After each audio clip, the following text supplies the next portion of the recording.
After my quick market waka this morning, I finally got back home with my tomatoes, ice fish, crayfish, gourmand, and the rest of the little things I could afford. The first thing I did was to carefully wash my fish, but as I was washing the fish, I noticed one kind smell I did not like at all. I don't know if it's because it's been a long time since I cooked with ice fish, but I beg, I don't want my stew to taste somehow, so I quickly boiled hot water and washed the fish again, just so I can feel safe with it. Once I was done with that, I seasoned the fish with onion, seasoning cubes, dry pepper, and salt. I didn't use the fresh pepper I have. I'm keeping that one for the stew. Then added some water and placed it on the fire. Since it is ice fish I'm using, so I will have to cook it for like 5 minutes. I do not want it to get too soft so that when I put it in the stew, it will not scatter. Next, I turned my attention to the pomo I bought. This kind of pomo always comes with plenty sand, so I took my time to wash it thoroughly before placing it on the fire to cook. By the time I checked back on the fish, it was already half done, so I turned off the gas and left it aside.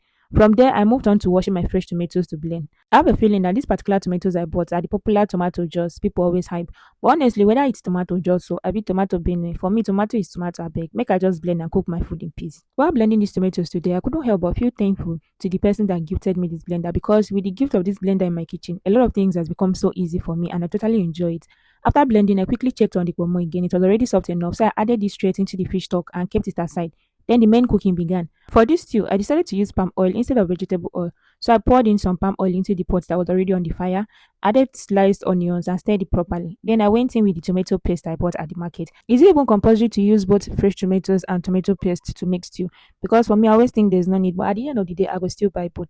I had to fry the tomatoes properly for several minutes until it was dry. Then I poured in the blended fresh tomatoes and left it to cook. While the stew was bubbling, I blended my crayfish together with the little fresh pepper I had left at home. I couldn't buy fresh pepper from the market earlier because my money had finished. But honestly, it's not even a problem. Thank God I don't really like pepper like that. So small pepper they always do me.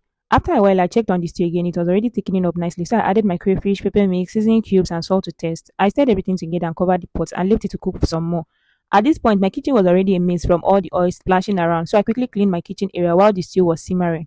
After a few more minutes, I added the fish and pomo into the stew, stirred it very well, and covered the pot one last time to finish cooking while I went to prepare my rice on the other burner.